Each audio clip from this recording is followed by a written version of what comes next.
Hello, welcome to When the Smoke Clears. I am the Recovery Plug. What's happening, everybody? I hope you guys are doing great today. I know my day is going pretty good, man. Well, it's Friday. It's another great day in this life, well, for me anyway, it's in the life of sobriety, recovery, spirituality, just, all that, beautiful and positive karmic energy, right? So it's another great day to be alive. Yes, it is.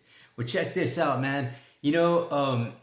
I On one of my previous videos, I was finishing out that book, The Cosmic Power Within You, and come to find out, I kind of made a mistake.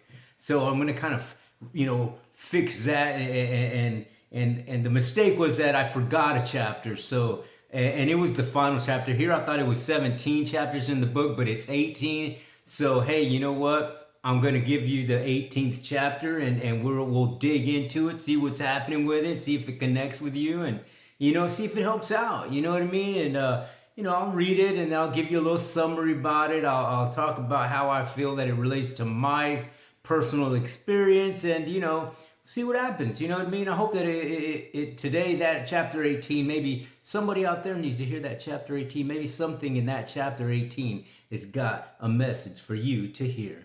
And so that's the whole purpose here, is to share a message, right? And help people move along through adversities in their life, through the chains that keep you bound down, whatever they may be. You know what I mean? For me personally, it was drug addiction, alcoholism, PTSD, childhood traumatic experiences, depression, sadness, anger. All of those things kept me bound down at one point in time in my life. I've dealt with all those things. But you know what, man? I'm here to tell you that I personally know that there's a way out. And yes, so that's why I share on the channel all kinds of stories, man, because it's through somebody's mental thought process, through somebody's story, that you move along past those adversities, and those are the types of things that you can do to break those chains and to, prosper, move along, and live a beautiful, wonderful, productive, positive, and spiritual and karmic, energetic life. You know what I mean? So yeah. But at any rate, before we get started with chapter 18, if you'd please join me in a moment of silence, followed by the serenity prayer for those of you who are still in the struggle of the things that keep us bound down, man. So if you would please join me in a moment of silence. God, grant me the serenity to accept the things I cannot change, courage to change the things I can, wisdom to know the difference. All right. Well, that's that. And here we go. Let's get going with this. It's The Cosmic Power Within You, this book right here by Dr. Joseph Murphy. And man, so many inspirational stories in this book right here, man.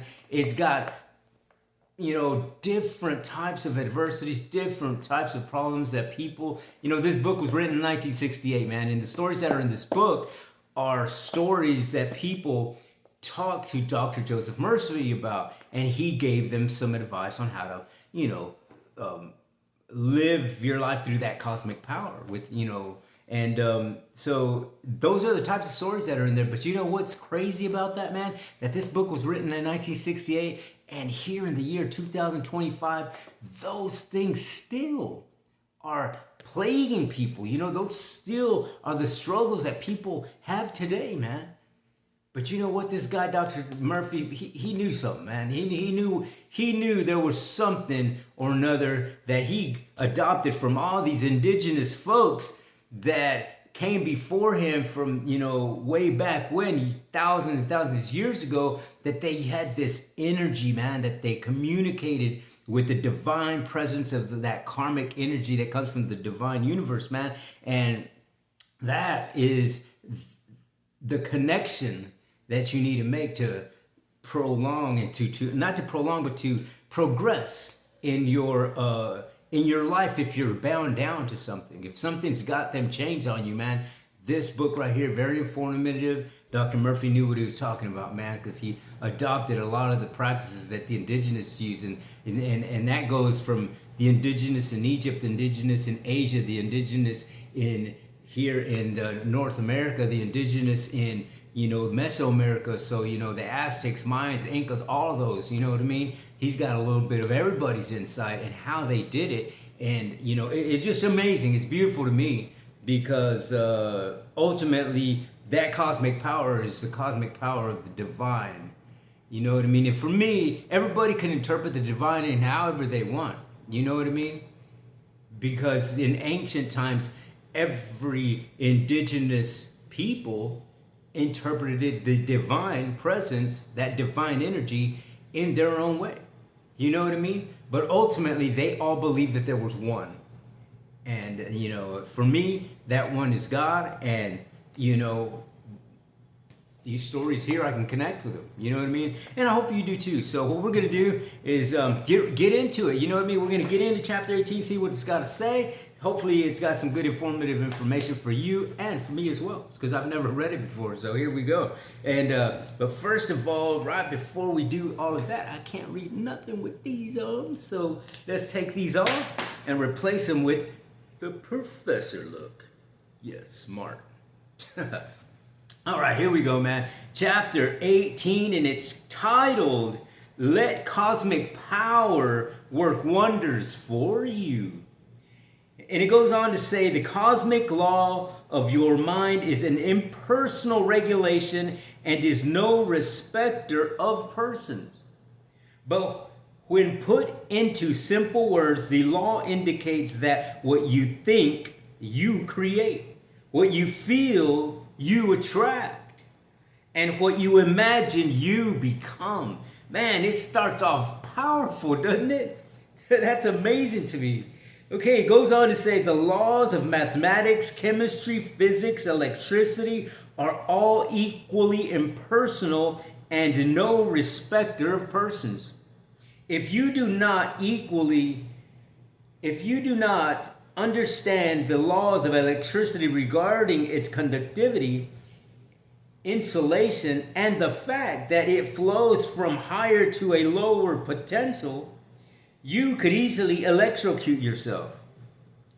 In other words, it is dangerous to meddle with forces you do not understand. These same rules apply to the laws of chemistry.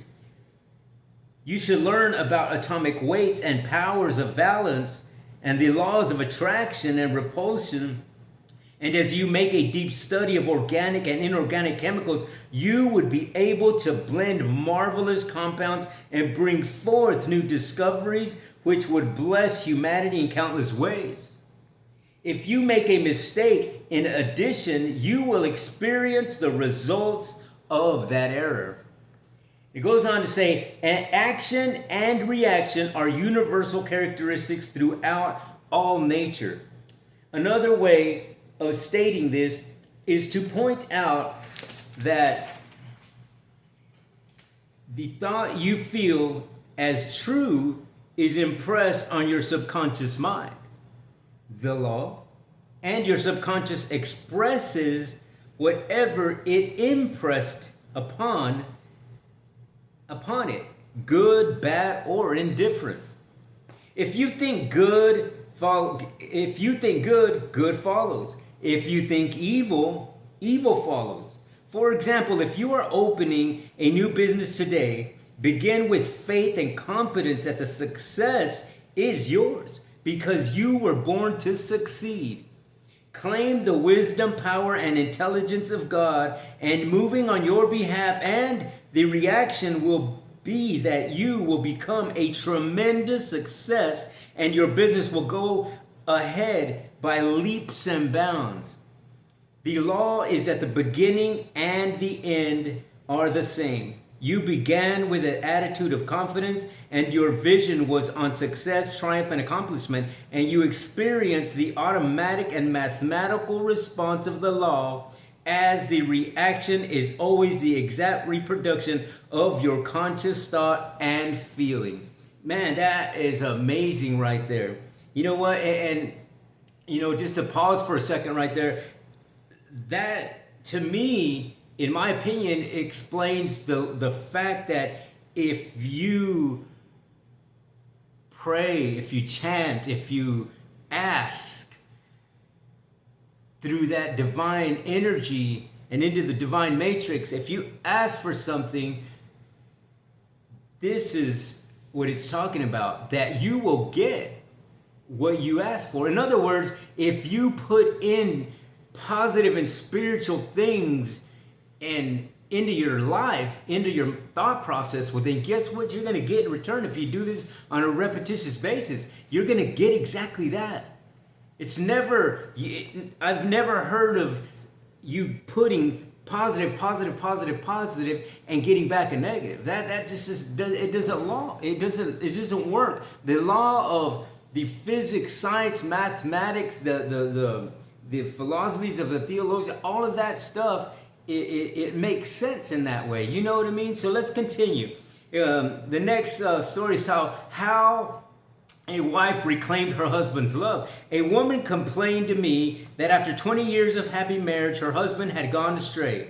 During our conferences, she mentioned that some months previously, she had visited his office and had seen his new secretary, a beautiful blonde who is graceful, charming, and seductive. She admitted pangs of jealousy and fear.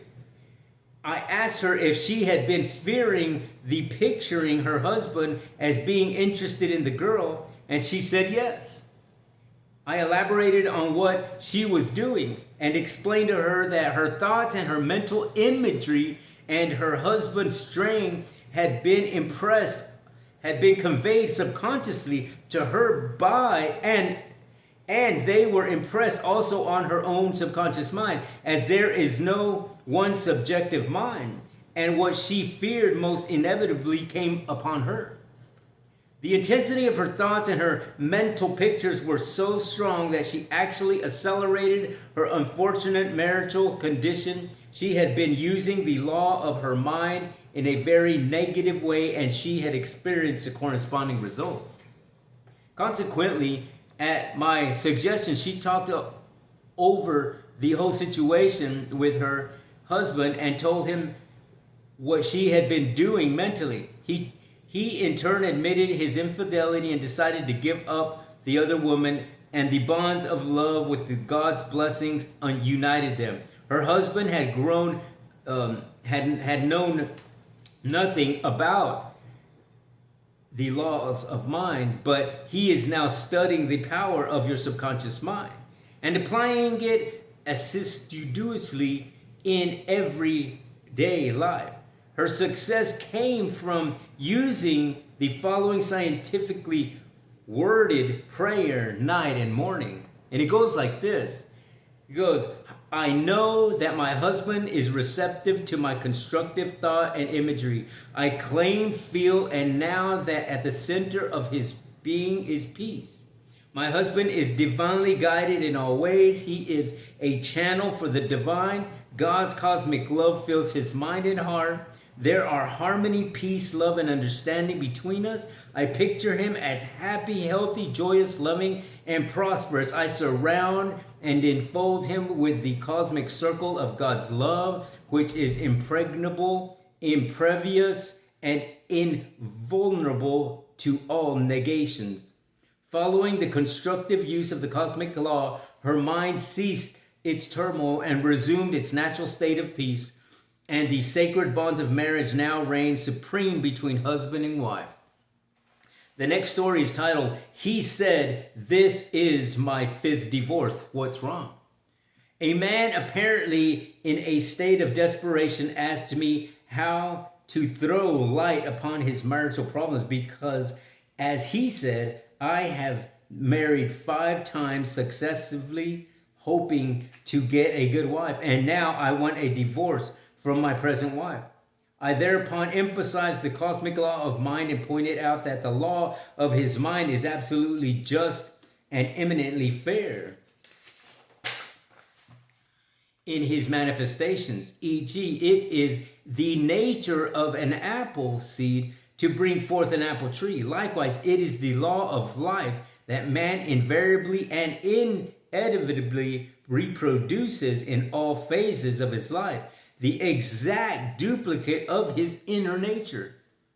As within, so without. As in heaven mind so on earth, body, circumstances, conditions, experience, and events. I believe I cleared up the obscurities of his mind through clarification of the way his thoughts and feelings operate in his life. He came to perceive clearly that it is impossible for a man to think, feel, and believe one thing and then to experience something other than what he thinks and feels to be true. I told him that if you picture failure and feel yourself defeated, you can't possibly express success and triumph over obstacles. The law is considered not only good, but very good because your experiences dovetail the correlate with your inner attitudes and beliefs. He said to me, I see now that divorce is not the answer, as it would be no solution. For me, as long as I continue the patterns of jealousy, fear, anger, and possessiveness, I must change myself. I have been accusing my wife falsely, and now I know that my imputation of wrongdoing and recriminations were projections of my own guilt, fear, and insecurity. He had come to a wise deduction because he could have divorced his present wife and married another, but he would have repeated the same dreary pattern of jealousy, accusation, self-pity, depression, and suppressed rage. He began to affirm frequently during the day, and it went like this. He started affirming, I know I cannot think of two things at the same time. I know that two objects cannot occupy the same space at the same time. I can't have thoughts of love and resentment at the same time. Whenever I think of my wife, I state positively God's love fills her soul. I radiate peace, harmony, and goodwill to her. Our marriage is a spiritual union. I am one with God and with all people. I know I can make my wife's life full, complete, and wonderful. Only that which belongs to love, true, and wholeness can enter our experience. His wife didn't really want to divorce, but she was tired of his false allegations and invectives. She was delighted to hear that he had become interested in the science of his mind and was enraptured over his spiritual transformation. They are both using the law now in the right way. The next story goes on entitled, Why a Manuscript Was Not Published. I interviewed a man in Hawaii last year who showed me a manuscript which I had read and was very impressed with. However, he had received 12 rejection notices from various publishing houses.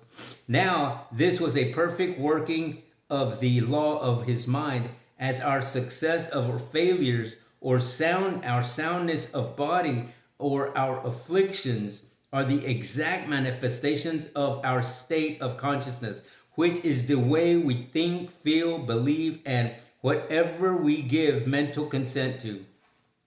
This man had a picture of rejection in his mind. His thought was action, and his experience was the reaction. The action and the reaction correspond. He reversed his mental attitude and affirmed boldly.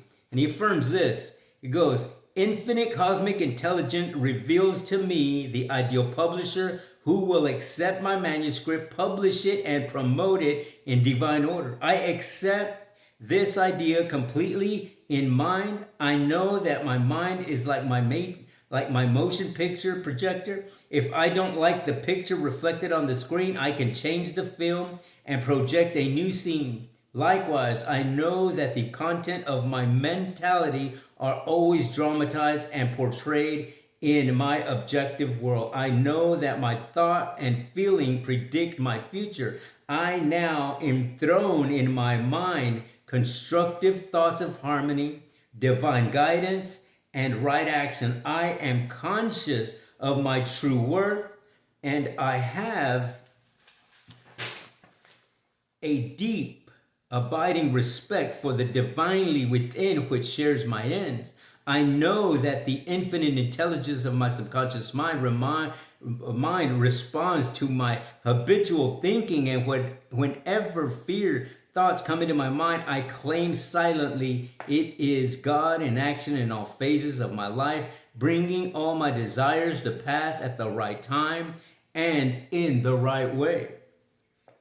Goes on to say, following the cosmic reordering of his mind, he was guided to find a publishing house which accepted and published his manuscript, and it is a big success. He is now writing his second book. And the next story is titled, She Believed the Cards Were Stacked Against Her Happiness. And it goes like this. I had an interesting interview with a woman in Los Angeles. She was present at a lecture I gave on the amazing laws of cosmic mind power at the Wilshire Elmville Theater. She said, my life seems to be predetermined by fate. I seem to be under a fixed sentence by which the order of things is prescribed like the stacking of a deck of cards. In the past 4 years, I have been engaged to 4 men, and each year one of them has met the untimely death just prior to the marriage ceremony. I asked her if she had ever read or heard of Ralph Waldo Emerson, Definition of Fate, and her answer was no. He, man, thinks his faith alien because the copula link or connection is hidden, but the soul subconscious mind contains the event that shall befall it. For the event is only the accumulation of its thoughts and what we pray to ourselves. For is always granted the event is the print of your own form, if it fits you like your skin. I explained to her that what she is within herself in terms of training, conditioning, theological concepts, emotional acceptance, thoughts, feelings, and beliefs determines her conditions, experiences, and events. And her subconscious mind is always reproducing her habitual thinking and beliefs. And that in order to change her life, she would have to change her thoughts and keep them changed.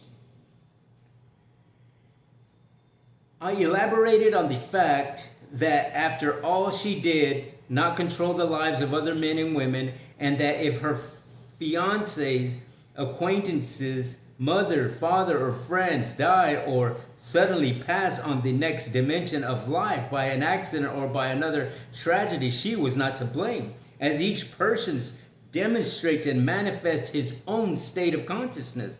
Actually, she had been constantly fearing consciously and subconsciously that whatever man she would attract would meet the same fate as her first fiance. She said to me, I knew it would happen each time. It's kismet.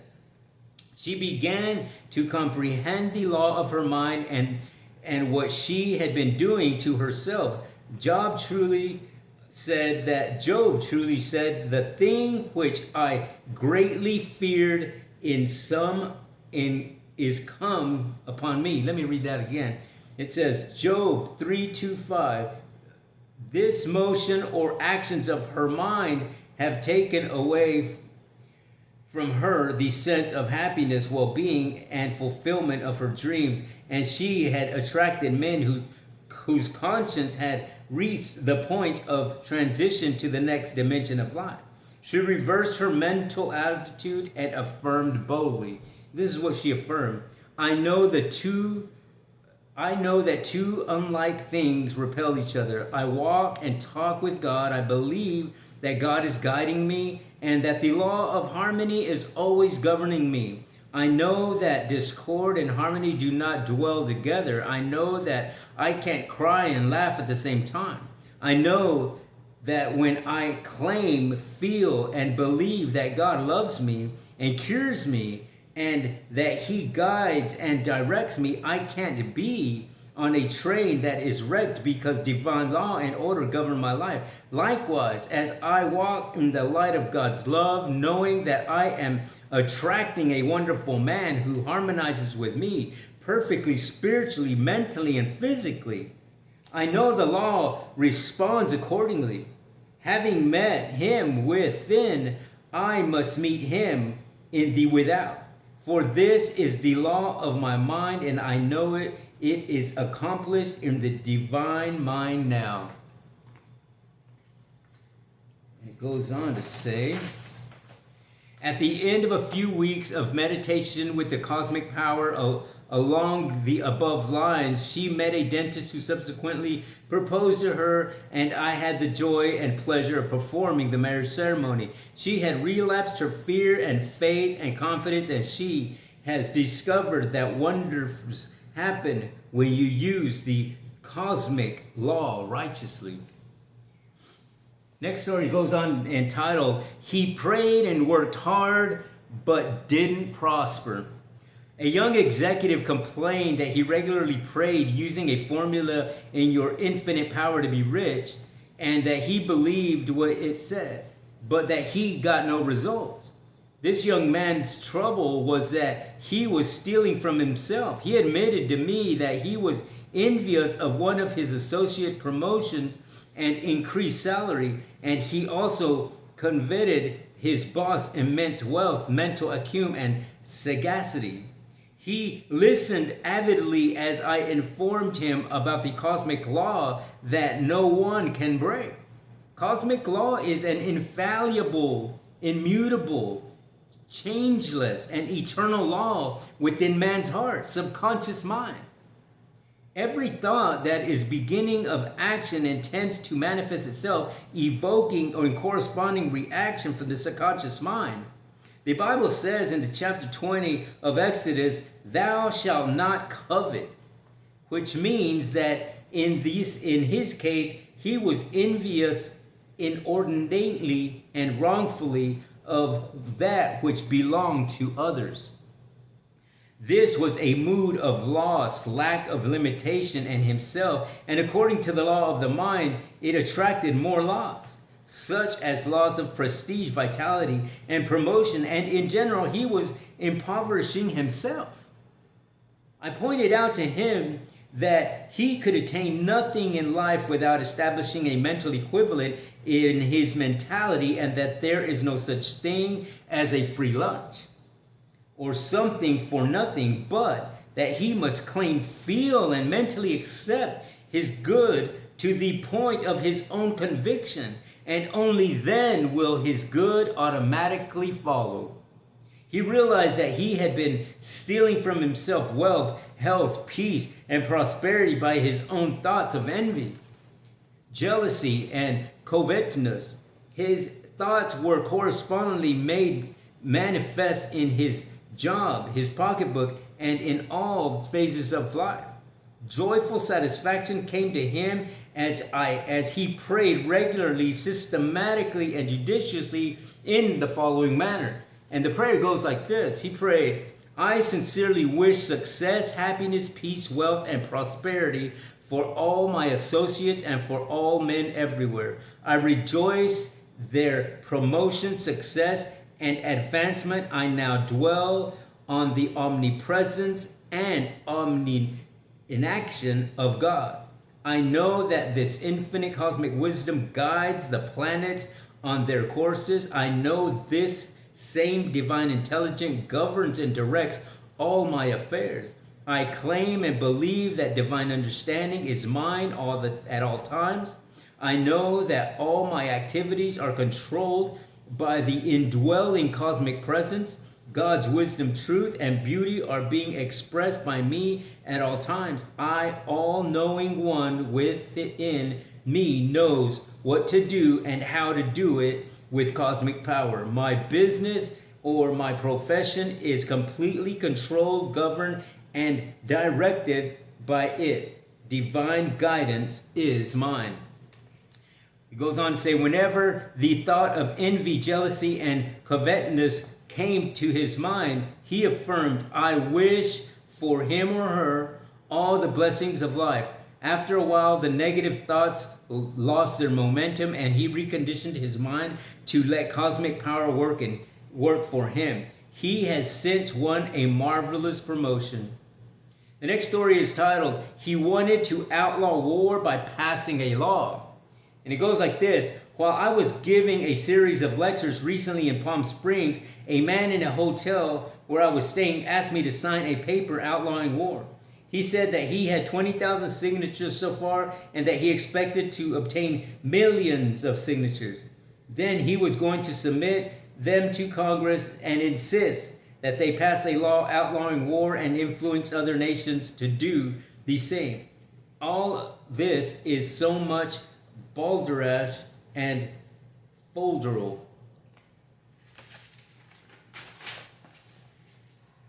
Goes on to say, in our conversation, I explained to him that men could sign all documents for peace in every parliament of the world, and it would be of no avail.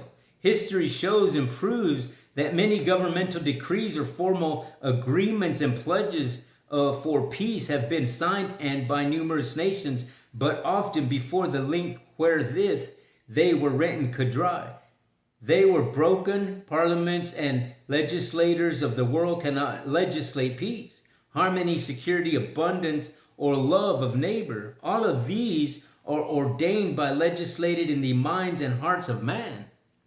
Peace begins with the individual, and if a man has peace within himself, he will be at peace with his wife, his friends, and his associates, as well as with all the world. If a man is full of anger, resentment, hostility, and suppressed rage, he is at war with himself and his world. A nation is an aggregation of individuals. Therefore, the only place to write legislation for peace is by the individual tuning in the God of peace within himself and feeling the river of peace, love, harmony, and joy flowing through him. Furthermore, when man realizes that he can go to the infinite mind within himself and there claim and feel what he wants to be, to do, and to have, the infinite intelligence will respond accordingly, and he will discover that he can have what he wants without hurting the hair of a living being.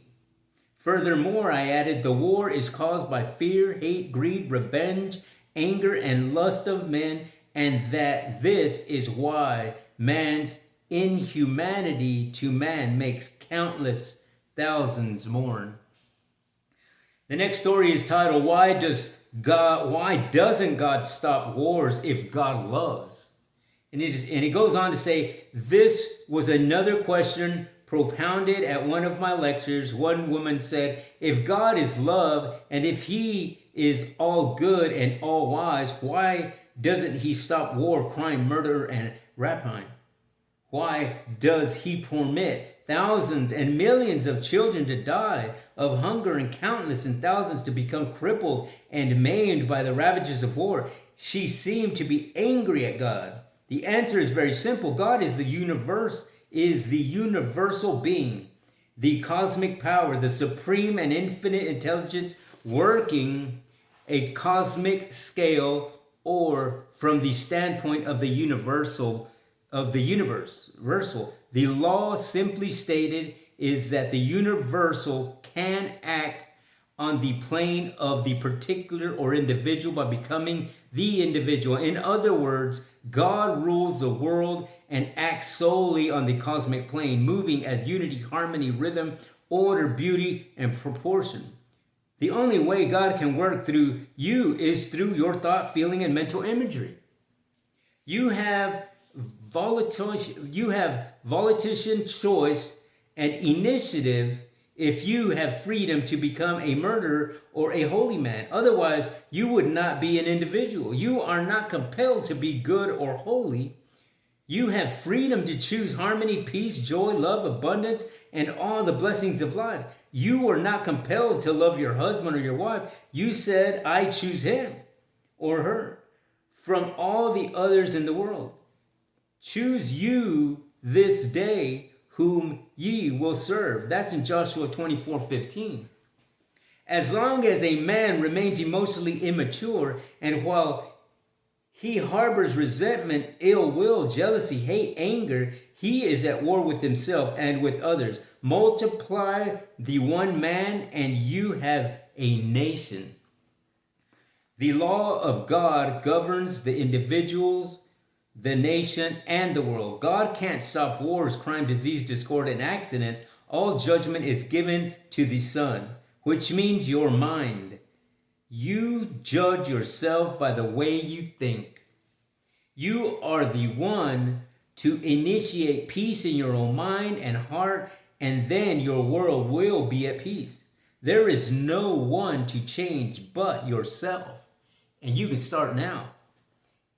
And it goes on to say, start now, and it says, it's got this prayer, and it goes, whatsoever things are true, whatsoever things are honest, whatsoever things are just, whatsoever things are pure, whatsoever things are lovely, whatsoever things are of good report, if there be any virtue and if there be any praise, think of these things. That's in Philippians 4:8. It goes on to say, as you do this, the whole world will magically melt in your image and the likeness of your concept of yourself, and your desert will rejoice and blossom as the rose. This indeed is letting cosmic power work wonders for you. And that, my friends, is chapter 18. And now we are really done with the book. And man, what a great book, dude. I thought it was amazing. I thought that there were many powerful stories in that chapter 18. And, like we've been kind of going on this one tangent with this book, in the sense that it's talking about mental thought process. Imagine that.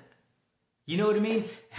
Imagine this, that any and all problems in your life can start on that first step of recuperating, of getting back, of moving past. And all you have to do is start by a simple thought process. Imagine that.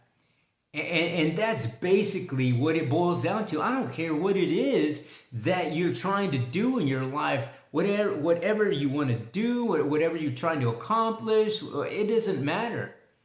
Every single thing that you do in your life and that you have been doing in your life, it all started with a mental thought process.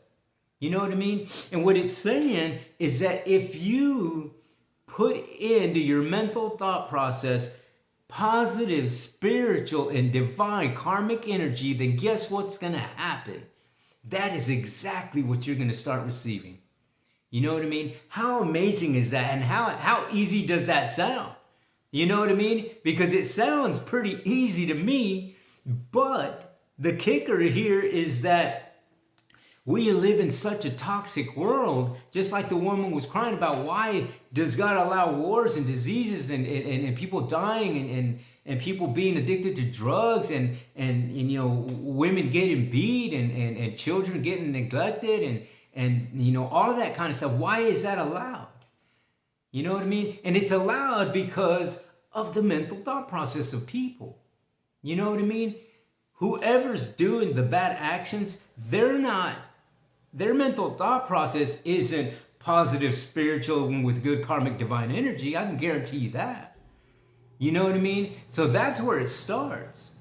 You know what I mean? It starts with that. If you have resentment towards somebody, if you dislike somebody, if somebody's rubbing you the wrong way, man, if you're thinking that way, well, then guess what? You're going to continue to be in that world of turmoil.